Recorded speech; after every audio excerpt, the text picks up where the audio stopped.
कोई भी 5 बार के पूर्व विधायक, छठे विधायक माननीय जी हैं, सांसद 6 बार के, कोई बता सकते हैं कि रक्सौल में हम उन्होंने ये 20 बरस में काम किया है? पूरे हिंदुस्तान में मात्र 23 सूर्य मंदिर है, उसमें 23वां सूर्य मंदिर ये है। उस सूर्य मंदिर को भी ये लोग बाहर की दुकानों के भाड़ा के लिए और अन्य कारणों से इसको ये लोग लूट खसोट करके ख़त्म कर देना चाहते हैं। श्री लालू प्रसाद यादव जी से पास करवा के रक्सौल को अनुमंडल का दर्जा दिलवाए। रक्सौल में अम्बेडकर जी का जो मूर्ति लगा है राजेंद्र राय लगवाए हुए, सूर्य मंदिर राजेंद्र राय का देन है। इतना लोकप्रिय थे यह कर्पूरी आश्रम जब विधायक जी आ जाते थे तो खचाखच भर जाता था। यही कहेंगे कि सुख शांति से सब लोग रहे, गरीबों का सेवा करें। असली सेवा गरीब की ही सेवा से होता है। ये अब मानव में इनका गणना नहीं किया जाए।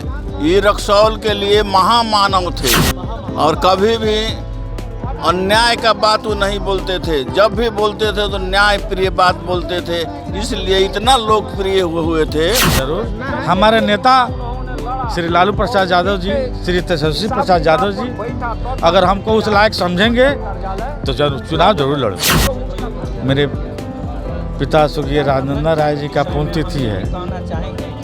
इस पुण्यतिथि के अवसर पर मैं अपने पिताजी को नमन करता हूँ। बहुत ही तकलीफ़ होता है और उनकी कमी हम लोग को महसूस होती है और वो ईश्वर के चरणों में है और हमारे दिलों में पूरे जीवन तक रहे।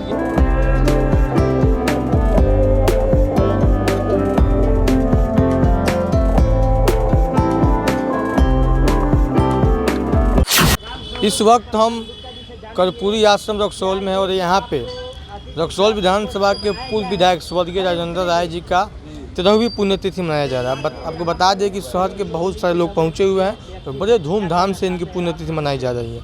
तो यहाँ पे जो लोग आए हुए हैं उनसे बात कर लेते हैं, इनकी पुण्यतिथि को लेकर क्या कुछ कहेंगे और इनकी जीवनी के भी बारे में लोगों से जानने का प्रयास करेंगे, इनकी जीवनी के बारे में लोग क्या कुछ कर रहे हैं। बहुत तकलीफ़ से मैं ये कहना चाहता हूँ कि जब से 2000 में हमारे गार्जियन नहीं रहे और विधायकी छीनी, तब से हमारी पार्टी यहाँ पर क्या बोलते हैं उसको, बेवा बोलते हैं क्या, बेवा हो गई, विधवा हो गई। रक्सौल को देखने वाला, रक्सौल के दुख दर्द को सुनने वाला, रक्सौल के गरीबों की बात करने वाला, रक्सौल में विकास को करने वाला एक भी कार्य 2000 के बाद 2023 हो गया। पत्रकार महोदय, अगर आप कैमरा घुमाएंगे तो रक्सौल की जाम, कोई भी 5 बार के पूर्व विधायक, छठे विधायक माननीय जी हैं, सांसद 6 बार के, कोई बता सकते हैं कि रक्सौल में हम उन्होंने ये 20 बरस में काम किया है?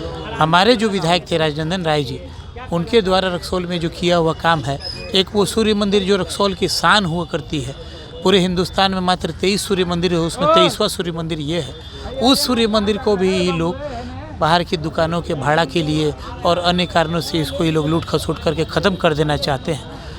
बहुत ही तकलीफ़ होता है और उनकी कमी हम लोग को महसूस होती है और वो ईश्वर के चरणों में है और हमारे दिलों में पूरे जीवन तक रहेंगे। इनकी जीवनी के बारे में क्या कुछ कहेंगे? इनकी जीवनी गरीब के घर से निकल के सिसवा पंचायत से आकर इनका जब जन्म हुआ तो हमारी पार्टी और उसके पहले जनता दल से होते हुए राष्ट्रीय जनता दल में विधायक बने और इनके समय में एक ऐसा माहौल बना कि गरीब से गरीब और छोटे से छोटे आदमी का काम थाना में घुसकर, ब्लॉक में घुसकर और बहुत आसानी से होता था। शिकायत करने वाले लोग, संभ्रांत लोग शिकायत भी करते हैं, यह तो अंग है शिकायत करने का, लेकिन गरीबों को जो हिम्मत और मदद इनसे मिली, गरीबों के जो मन में था कि मेरा कोई नेता है, हमारे ऊपर कोई विघ्न होगा, बाधा होगा तो कोई संभालने का काम करेगा, वो हमारे गार्जियन माननीय राजेंद्र राय ने किया।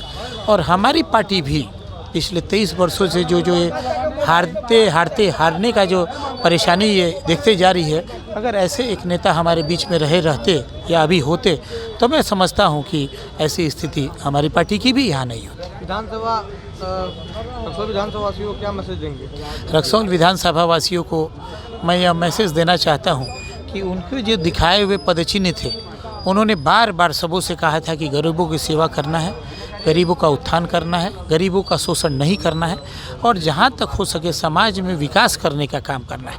आप अपने फटे चप्पल में रह सकते हैं, टूटी गाड़ी में चलिए, आपका निजी जीवन कुछ भी हो सकती है, आप निजी जीवन में अन्य अन्य कार्य भी कर सकते हैं, लेकिन सामाजिक जीवन में आए तो आपके प्रति जो श्रद्धा लोगों को है वो श्रद्धा लोगों के प्रति बनी रहनी चाहिए, लोगों का सम्मान लोगों के मन में बना रहना चाहिए। यही मैं सभी जनता वासियों से आश्वासन लेना चाहता हूँ। क्या कहना चाहते हैं? क्या कहेंगे पिताजी के मनाया गया इस पर?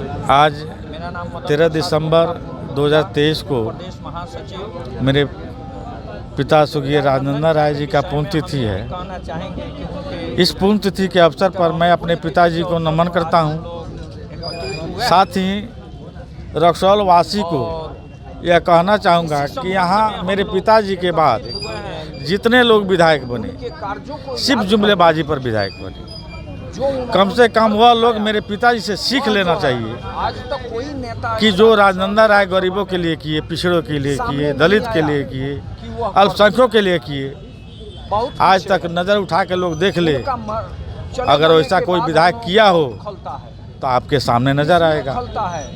हम लोग यही चाहेंगे कि कम से कम गरीबों के साथ खड़ा रहिए, उसके दुख में साथ रहिए। राजनंदन राय जी रक्सौल को अनुमंडल का दर्जा दिए। रक्सौल जो आज अनुमंडल है, यह राजनंदन राय अपने विधायक काल में श्री लालू प्रसाद यादव जी से पास करवा के रक्सौल को अनुमंडल का दर्जा दिलवाए। रक्सौल में अम्बेडकर जी का जो मूर्ति लगा है राजनंदन राय लगवाए हुए। सूर्य मंदिर राजनंदन राय का देन है। ऐसा हजारों काम जो है राजनंदन राय अपने कर कमलों द्वारा किए हैं। यही कहेंगे कि सुख शांति से सब लोग रहे, गरीबों का सेवा करें। असली सेवा गरीब की ही सेवा से होता है। जरूर जरूर लोग ये भी कह रहे हैं कि विधानसभा लड़ना चाहिए। जरूर हमारे नेता श्री लालू प्रसाद यादव जी, श्री तेजस्वी प्रसाद यादव जी अगर हमको उस लायक समझेंगे तो जरूर चुनाव जरूर लड़ेंगे। जरूर हम इनके बारे में ये कहेंगे ये अब मानव में इनका गणना नहीं किया जाए। ये रक्सौल के लिए महामानव थे, महामानव थे। और इन्होंने जो बहादुरी के काम उस समय करते थे वो आज तक नहीं कोई किया है, नहीं करेगा। वो सच्चे गरीबों का, अफाजों का, मुल्ज़िमों का सही हुए मार्गदर्शक थे। और कभी भी अन्याय का बात वो नहीं बोलते थे। जब भी बोलते थे तो न्याय प्रिय बात बोलते थे। इसलिए इतना लोकप्रिय हुए थे, इतना लोकप्रिय थे। यह कर्पूरी आश्रम जब विधायक जी आ जाते थे तो खचाखच भर जाता था। हाँ, हम उनके साथ रहते थे और उनका अनुयायी थे। और कभी भी किसी के व्यर्थ में समय नहीं बिताते थे और अपना समय सही टाइम पर, सही समय, सही काम के लिए बिताते थे।